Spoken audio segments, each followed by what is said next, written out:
Hello, Empuraan എന്ന ചിത്രത്തിൻ്റെ 5 ദിവസത്തെ ഏറ്റവും പുതിയ world wide pre sale collection റിപ്പോർട്ടും ഒപ്പം ചിത്രത്തിൻ്റെ ഏറ്റവും പുതിയ OTT സാറ്റലൈറ്റ് അപ്ഡേഷനുമാണ് ഇന്നൊരു വീഡിയോ ഭാഗത്ത് നോക്കാൻ പോകുന്നത്. വീഡിയോയിൽ മുൻപേ വീഡിയോ ലൈക്ക് ചെയ്യുക, ചാനൽ സബ്സ്ക്രൈബ് ചെയ്യാൻ വേണ്ടി ശ്രമിക്കുക. അതോടുകൂടി ലൂസിഫർ എന്ന ചിത്രത്തിൻ്റെ ഏറ്റവും പുതിയ റിലീസ് കളക്ഷൻ അപ്ഡേഷനും ഇന്നൊരു വീഡിയോ ഭാഗത്ത് ഉൾപ്പെടുത്തിയിട്ടുണ്ട്. വീഡിയോയിൽ മുൻപേ വീഡിയോ ലൈക്ക് ചെയ്യുക, ചാനൽ സബ്സ്ക്രൈബ് ചെയ്യുക. മാർച്ച് ഏപ്രിൽ മാസങ്ങളിൽ അങ്ങോട്ട് ധാരാളം ചിത്രങ്ങൾ OTT റിലീസ് ചെയ്യും. നമ്മുടെ ചാനൽ ഭാഗം പരിശോധിച്ചാൽ നിങ്ങൾക്ക് ആ വീഡിയോ ഒക്കെ കാണാൻ വേണ്ടി സാധിക്കും. അതൊക്കെ ഒന്ന് കാണാൻ വേണ്ടി ശ്രമിക്കുക. നേരെ ഇന്നത്തെ വീഡിയോയിലേക്ക് പോകാം. പൃഥ്വിരാജിൻ്റെ സംവിധാനത്തിൽ മോഹൻലാൽ, മഞ്ജു വാര്യർ, ടൊവിനോ തോമസ് എന്നൊക്കെ പ്രധാന കഥാപാത്രങ്ങളായി ഈ വരുന്ന മാർച്ച് 27 റിലീസിനെത്താൻ പോകുന്ന ചിത്രമാണ് എമ്പുരാൻ. എല്ലാ സിനിമാ പ്രേമികളും ഒരേപോലെയാണ് എമ്പുരാൻ എന്ന ചിത്രത്തിൻ്റെ ഓരോ അപ്ഡേഷനും അറിയാൻ വേണ്ടി ഏറെ ആകാംക്ഷയോടെ കാത്തിരിക്കുന്നത്.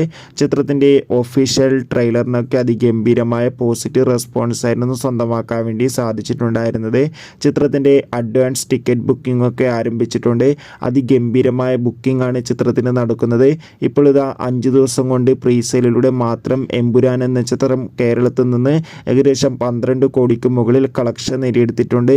അതോടുകൂടി തന്നെ തമിഴ്നാട്ടിൽ നിന്നും 5 ദിവസം കൊണ്ട് ഏകദേശം 1.5 കോടി 2 കോടിക്കടുത്ത് കളക്ഷൻ നേടിയെടുത്തെന്നും ബാംഗ്ലൂരിൽ നിന്ന് ഏകദേശം 2 കോടിക്ക് മുകളിൽ തന്നെ പ്രീ സെയിൽ കളക്ഷൻ നേടിയെടുത്തുവെന്നും കളക്ഷൻ റിപ്പോർട്ടുകളൊക്കെ സൂചിപ്പിക്കുകയാണ്. എന്തായാലും ചിത്രത്തിൻ്റെ കൂടുതൽ കളക്ഷൻ റിപ്പോർട്ടിനായി കാത്തിരിക്കാം. അതോടുകൂടി ഇപ്പോഴിതാ എമ്പുരാൻ എന്ന ചിത്രത്തിൻ്റെ 5 ദിവസത്തെ world wide pre sale collection റിപ്പോർട്ടൊക്കെ പുറത്തുവന്നിരിക്കുകയാണ്. ചിത്രത്തിന് 5 ദിവസം കൊണ്ട് വേൾഡ് വൈഡായി ഏകദേശം 58 കോടിക്ക് മുകളിൽ കളക്ഷൻ നേടിയെടുക്കാൻ വേണ്ടി സാധിച്ചിട്ടുണ്ട്. മലയാളത്തിൽ ആദ്യമായിട്ടാണ് ഒരു ചിത്രത്തിന് റിലീസിന് മുമ്പേ ഇത്രയും പ്രീ സെയിൽ കളക്ഷൻ നേടിയെടുക്കാൻ വേണ്ടി സാധിച്ചിട്ടുള്ളത്. എന്തായാലും എമ്പുരാൻ എന്ന ചിത്രം ഈ വരുന്ന മാർച്ച് 27 തിയേറ്ററുകളിലെത്തുക. അതിഗംഭീരമായ ബുക്കിംഗ് ആണ് ചിത്രത്തിന് എല്ലാ സ്ഥലങ്ങളിലും നടക്കുന്നത്. എത്ര പേരാണ് എമ്പുരാൻ എന്ന ചിത്രത്തിൻ്റെ റിലീസിന് വേണ്ടി കാത്തിരിക്കുന്ന കമൻറ്റ് ചെയ്യുക.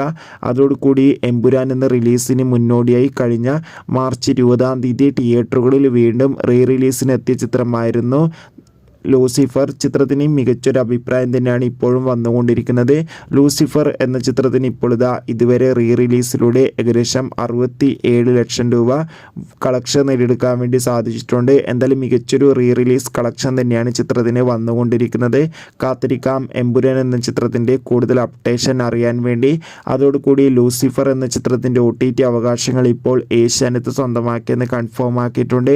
ചിത്രത്തിൻ്റെ OTT അവകാശങ്ങൾ മിക്കവാറും ജിയോ, ഹോട്ട്സ്റ്റാറോ, ആമസോൺ പ്രൈം വീഡിയോസോ സ്വന്തമാക്കുമെന്നാണ് റിപ്പോർട്ടുകൾ സൂചിപ്പിക്കുന്നത്.